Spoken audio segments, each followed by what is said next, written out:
Hello, Midnights. You are listening to your favorite bedtime stories.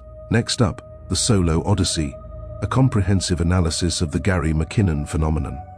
We hope you enjoy our stories.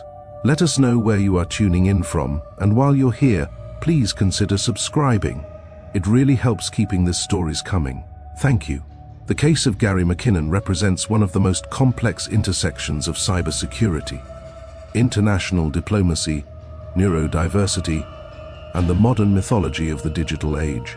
From a modest flat in North London, an individual operating under the pseudonym Solo initiated a series of digital incursions that would eventually be characterized by United States prosecutors as the largest military computer hack of all time. This analysis explores the biographical, technical, and legal dimensions of the McKinnon case, providing a holistic view of a man whose obsession with the extraterrestrial brought him into direct conflict with the world's most powerful military infrastructure. The early life of Gary McKinnon provided the psychological and environmental architecture for his later activities. Born in Glasgow, Scotland, in February 1966, McKinnon's formative years were marked by a significant relocation. At the age of 6, following the separation of his parents, he moved to London with his mother, Janice Sharp. This move was not merely geographic, it introduced McKinnon to a stepfather who possessed a profound interest in science fiction and the burgeoning culture of unidentified flying objects. The stepfather's origins in Falkirk, specifically near Bonnybridge, a location frequently cited as a global epicenter for UFO sightings, infused the household with a narrative of cosmic mystery. McKinnon has recounted how his stepfather's dreams of walking through Bonnybridge amidst massive alien vessels served to inflame his own curiosity. This early exposure created a cognitive framework where the existence of extraterrestrial life was not a fringe theory but a plausible reality being systematically withheld from the public. In 1980, at the age of 14, McKinnon received an Atari 400 console, an event that catalyzed his transition from a passive consumer of science fiction to an active participant in the digital world. For the next 3 years, McKinnon became deeply blinkered, dedicating himself to the intricacies of basic programming, game development, and rudimentary artificial intelligence. This period of intense solitary focus is a hallmark of the cognitive profile that would later be identified as Asperger's syndrome, a condition characterized by high-functioning capabilities and an often debilitating level of obsession with specific systems or topics. McKinnon's developmental journey was shaped by several key milestones that solidified his technical fixation. His birth in Glasgow established his primary familial ties, while his 1972 move to London introduced him to UFO lore. The acquisition of the Atari 400 in 1980 allowed him to master BASIC, and the 1983 release of the film War Games romanticized the concept of hacking the Pentagon. By 1985, the Hacker's Handbook provided the technical methodology for his early explorations. Despite his obvious aptitude for technology, McKinnon's professional trajectory was initially conventional. He left school at 17 to become a hairdresser, a role he maintained for several years. However, by the early 1990s, encouraged by friends, he sought formal qualifications in computing and spent the decade working in IT support for various high-profile entities, including J.P. Morgan and various telecommunications providers. This professional background provided him with the systems administration skills necessary to navigate the complex, albeit poorly secured, networks he would later infiltrate. Between February 2001 and March 2002, operating from his girlfriend aunt's house in North London, McKinnon began the series of incursions that would define his life.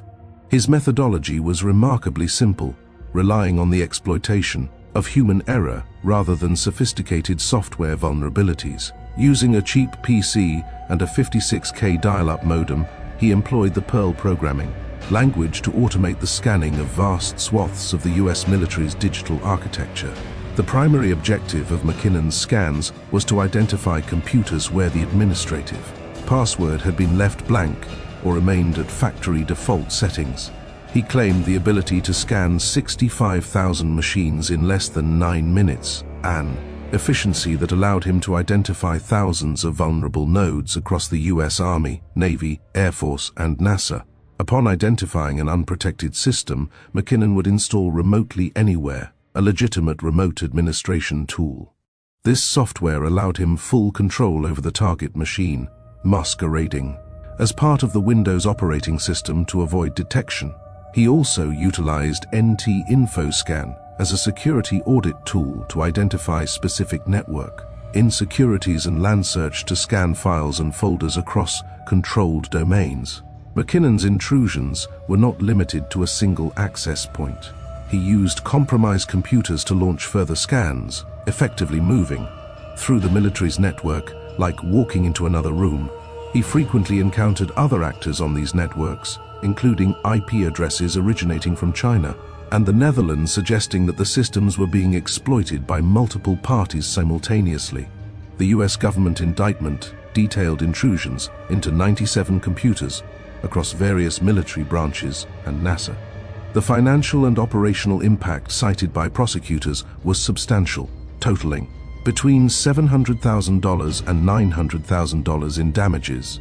At the Military District of Washington, McKinnon was accused of deleting critical operating system files, resulting in the shutdown of a network of 2,000 computers for 24 hours and a total loss of internet and email services for 3 days.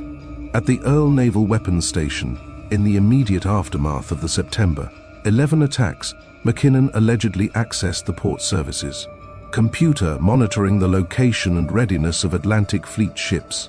He was accused of deleting weapons logs, rendering a network of 300 computers inoperable and paralyzing munitions supply deliveries. Additionally, he accessed high-level systems at the Pentagon and various NASA centers, including the Johnson Space Center in Houston. The US authorities emphasized that these actions were significant disruptions during a time of national crisis, while McKinnon maintained he never intended to cause damage and that any deletions were accidental or intended to cover his tracks. While the US government viewed McKinnon as a cyber terrorist, he viewed himself as a truth seeker. His actions were driven by the Disclosure Project, an initiative that claimed the existence of a massive government cover-up regarding extraterrestrial technology and clean energy sources. McKinnon believed that by hacking into military and NASA systems, he could find evidence of zero-point energy, or anti-gravity propulsion. Technologies, he argued, could solve the world's energy crisis if made public. One of the most persistent claims made by McKinnon involves NASA's Building 8 at the Johnson Space Center. He asserted that he found a directory containing raw, uncompressed satellite images that were systematically airbrushed to remove UFOs before being released to the public. In one instance, he described seeing a high-resolution image of a large cigar-shaped object floating above the northern hemisphere. Due to the limitations of his 56K connection, the image took a long time to load, and he was disconnected by a NASA operator before he could save the file or capture a screenshot. McKinnon also reported discovering an Excel spreadsheet titled Non-Terrestrial Officers. This document allegedly listed names and ranks of individuals who were not found in standard military directories. Furthermore, he claimed to find logs of fleet-to-fleet transfers involving ships that did not exist in standard naval records. These findings led to the development of the Solar Warden theory, which posits that the US maintains a secret space-based military fleet. While these claims have never been verified, they became a central part of McKinnon, his public defense, and a significant component of his legend within the UFO community. McKinnon's digital exploits came to an end on March 19, 2002, when officers from the National High-Tech Crime Unit, NHTCU, arrived at his flat. He had made little effort to hide his identity, even using his own email address to register for software. Initially, McKinnon cooperated, believing he might face a short sentence in the UK, but the situation escalated when the US Department of Justice initiated extradition proceedings under the Extradition Act 2003. The case became a focal point for critics of the 2003 extradition treaty between the UK and the US, with opponents arguing it was one-sided. because it allowed the US to extradite British citizens without presenting prima facie evidence. McKinnon's legal team argued he should be tried in the UK rather than facing up to 70 years in a high-security US prison. This legal battle stretched over a decade, marked by his first arrest in 2002, a US indictment in November 2000, and a formal extradition request in 2004, and a dismissed House of Lords appeal in 2008. The trajectory of the case shifted significantly in 2008 when McKinnon was diagnosed with Asperger's syndrome. The diagnosis was prompted by an autism expert who recognized his symptomatic behavior in a television interview. Experts argued that McKinnon's actions were the result of a disability rather than criminal intent, describing his behavior as an obsessive pursuit of a narrow interest combined with social naivety. This clinical profile became the cornerstone of a new legal strategy, as lawyers argued that McKinnon's mental health had deteriorated to the point where he was at high risk of suicide if extradited. Throughout the decade of legal uncertainty, McKinnon's mother, Janice Sharp, became his most vocal advocate. She launched a massive public relations campaign that turned her son into a symbol of British sovereignty and human rights. Her book, Saving Gary McKinnon, A Mother's Story, details her efforts to engage politicians, celebrities, and the media. The campaign attracted high-profile supporters, including legendary Pink Floyd guitarist David Gilmour, who recorded a protest song and paid for McKinnon's medical expenses. Other supporters included musicians like Sting and Peter Gabriel, and politicians such as David Cameron and Boris Johnson. The 10-year battle concluded on October 16, 2012, when Home Secretary Theresa May announced she had blocked the extradition based on medical evidence confirming that McKinnon was a severe suicide risk. She stated that extradition would be incompatible with his human rights. Following the block, the Crown Prosecution Service announced it would not pursue charges in the UK due to the difficulties of bringing a case where the evidence was located in the US and the high probability of an acquittal given his mental state. The case remains a definitive study in cyber law and neurodiversity, exposing vulnerabilities in military infrastructure and challenging international treaties. After the legal threat was lifted, McKinnon launched small SEO, utilizing his technical skills for search engine optimization. However, a final detail involves the legal distinction between England and Scotland. In 2014, it was revealed that he remained at risk of extradition if he traveled to Scotland, preventing him from visiting his critically ill father in Glasgow. Ultimately, the Gary McKinnon story is a human drama, the tale of an obsessive curiosity that led to the heart of a superpower's secrets and a mother's relentless love that saved him from a lifetime behind bars.